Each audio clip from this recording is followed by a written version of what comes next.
It is time to be joined by our special guest on this week's episode, and he's Shadab Khan from Pakistan and also now from the Sydnet Thunder. Shadab, welcome to the Surge.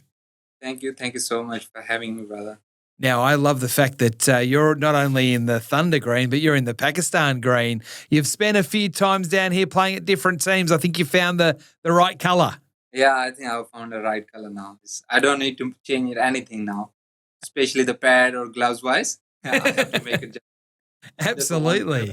And I reckon you're going to get good conditions as well at NG Stadium this year as your home ground. Is that another reason why you're keen to come and play your cricket in Sydney this year in the BBL? I was supposed to come last year as well, but this year has happened. So I hear a lot of things about our home ground. It's spinning bit. So I'm excited for that. Hopefully it will be stay like the last year how it was spinning a bit. So hopefully stay like that. Yeah, Shadab, obviously you're talking about the spin. You've got a lot of good spin partners there on your team. Obviously Tanveer Sanger and Chris Green. What advice do you have from them? What are you learning off them, or what are they asking you about the season ahead? Greeny. I played with Greeny when I think 2018, 2019, we played together from there and we know each other very well. Sangha is in like a newcomer, but he's doing so well from last couple of years. So obviously condition wise is different from the Asia condition. That definitely I asked them about the condition, how to bowl on these type of tracks, because sometimes dimension wise of the grounds in Australia is a bit different as well. So obviously we both learn from each other. Sangha is with me. He tried to learn the different stuff as well from me. So I think we are all are in a good space. We think of Shane Warne as being someone that took so many wickets here in Australia bowling leg spin. He loved bowling on our pitches. You've been out here enough now to know what it's like to bowl on all our venues. How do you find bowling leg spin here in Australia? Depend where you play, but I think dimension wise is help you, because if you play in Asia, it's small grounds, flat tracks, it's very hard to bowl on that tracks. But I think dimension wise in Australia is help you as a spinner, because you have a cushion. You can use your varieties and you can deceive it. You try to deceive on the flights as well, but other venues you can't. Like especially if in Asia you're playing, you can't deceive it from the flight. But here you can, and you get extra bounce as well. As a leg spinner, you need that. I think as a leg spinners help us if it's a little bit more bounce, and yeah, then you can use your variation with that. So I'm interested, and don't give away too many secrets, but how many different deliveries do you have in your kit bag? Have you got sort of, you might bowl one every 100 balls, but of you the ones you would go to generally, how many different deliveries have you got?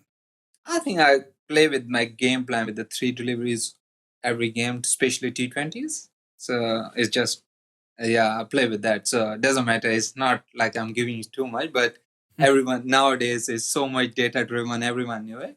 So I always go with the 3 deliveries every game, especially in T20s. And when you get to the top of your mark, I always ask this question of spinners and fast bowlers. Do you know sort of 1, 2, 3, 4 balls in advance what your set is going to be, or do you make up your mind just before you bowl every ball?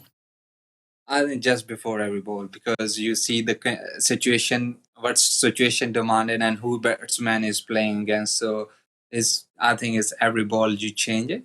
Yes, because you can't. It's T20 cricket is so fast. You can't plan it before, because it's changed in a one game situation, and the run rate go away from one ball. If someone hit you a six, is everything's get changed. So I think before a ball, every ball you change it, and you think you're like, oh, now on a mark you feel it like, oh, on this batsman, this situation, I have to bowl this. Your new team this year, how have you found it? I know you've only just recently came into Sydney and so forth, but what's your initial feeling like, Shadab?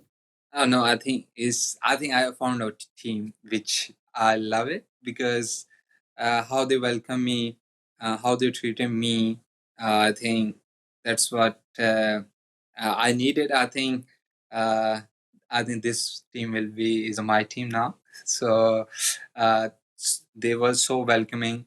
and I think I'm loving here because of the weather as well. Especially now in Pakistan, it's too cold, and now Mhm. weather is Sydney is lovely. So I'm enjoying the weather as well. So it's good. Yeah, Davey Warner is your skipper at the Thunder. Yeah, have you played with him before, or if not, are you looking forward to playing alongside him and being led by him? Yeah, definitely, because he's a legend of the game. I play against him a lot of time, but I never play with him. So definitely is learning process for me as well because he's a legend of the game. So how I saw him in the nets as well, how he's go about it, his energy wise, still his energy is up there. So it's like it's so many things to learn from them. Is he different to what he was like when you were playing against him? Now he's your friend. Now he's your teammate. Definitely is. It's totally different. He swapped his personalities, I think. So he's totally different to what you thought. Yeah, yeah. When you play against him, he's a totally different guy. But if you play with him, this he's totally different. He's your friend. He's your mate. He try to take care of everything of you. So, but when he's playing against you, he's a totally, different. you're you're nodding as well, Sids. You've had that experience. 100%. Obviously, I played with him most of my career, but yeah, just knowing and giggling to myself, knowing how much of a little pest he is on the field as a teammate and going at the opposition, and similar to what we said about Stoyne earlier about distracting the opposition and taking it away from everyone else. Yeah, they take a lot on themselves, and Davey he loved being that man. He loved being taking all the pressure and letting everyone else stay calm and relaxed. So you've got the David Warner experience, but you've also now got this year the Babar Azam experience. You've got the Mohammad Rizwan experience. You've got the Shaheen Shah Afridi experience. Players that you've played a lot of cricket with Pakistan with, and now against you, they're the enemy. See, in our culture, or maybe here as well, if you lose from the friend, is hard to digest. Is the same thing for me because your friend they won't forget for years. Like, oh, what we did it for you with you, because we play PSL against each other, but that stay for 1 year before our next PSL. Because if they done against me, or I done well against them, so we will talk about that for whole year. So that's a pressure is always there if you play with the mates. Definitely pressure will be there as well.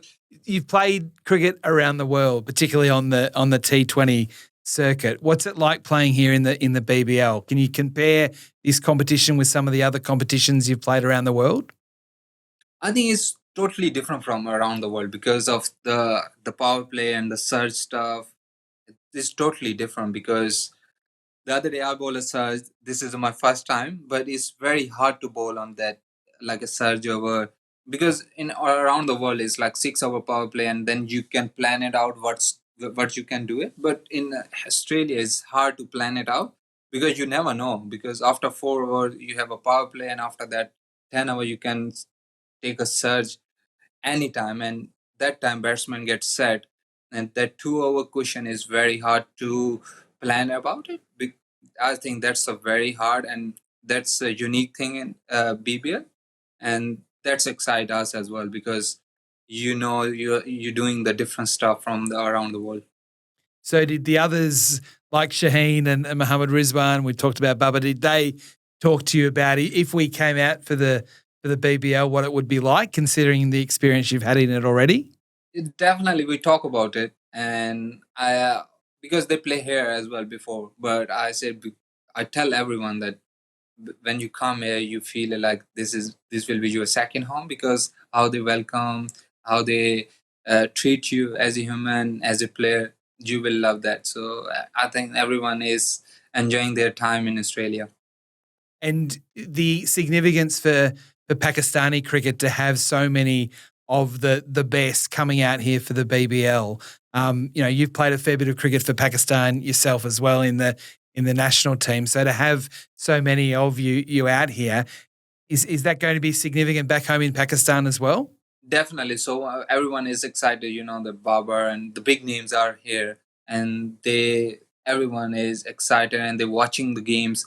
Uh, See, maybe before that, maybe we don't have too many player in BBL, but this time it's like 6, 7 player we are playing, and everyone is excited. Everyone has their own.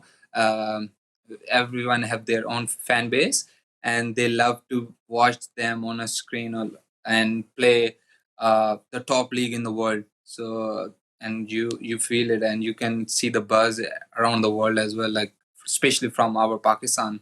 You can sense it, the buzz, because they're watching, they're following you, what you guys are doing. So yeah.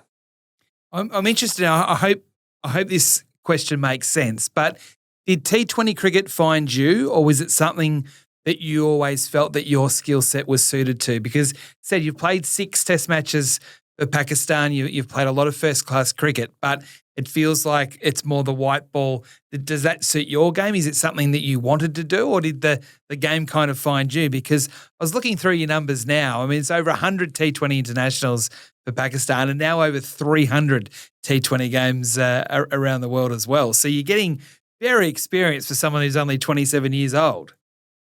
Yeah, I think when I never thought about it just to white ball stuff, but because of my injuries happen, maybe that's why I didn't play that much red ball. Because when I was doing well when I played Test cricket, but I got injured a lot of time because of my action and other stuff. I was getting injured a lot of time, so that's why I had a more focus on a white ball that time, so I can play more cricket for my national team and around the world as well. Because uh, longer term, like a test match or a 4 days, so is it was a little bit difficult for me that time because of my action.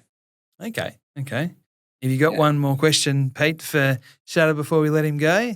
I think the big one, is just obviously we've spoken a lot about it, and the Pakistan players coming out here. Do you think with the influx of you guys in this season, do you think in the future there's going to be a lot more Pakistan players that will want to come out and be a part of the Big Bash?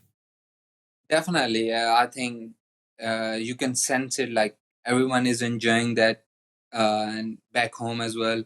Because they can see it now, because this is a top league. It's hard leagues for, especially for a batsman who's coming from the Pakistan. It's hard to play here, and definitely everyone wanted to play here. Hopefully, we can see more player from Pakistan next year as well. Well, Shadab, thank you so much for joining us. It's great to meet you. We love watching you play your cricket. You're one of the most entertaining players in the competition. I hope it all goes well for you in the green of the Thunder. And who knows, we might be speaking to you a little bit later on in the tournament as we get towards the final series. So I hope it all goes well, and enjoy Christmas here in Australia as well. Thank you, brothers. Thank you, Sidal Bhai.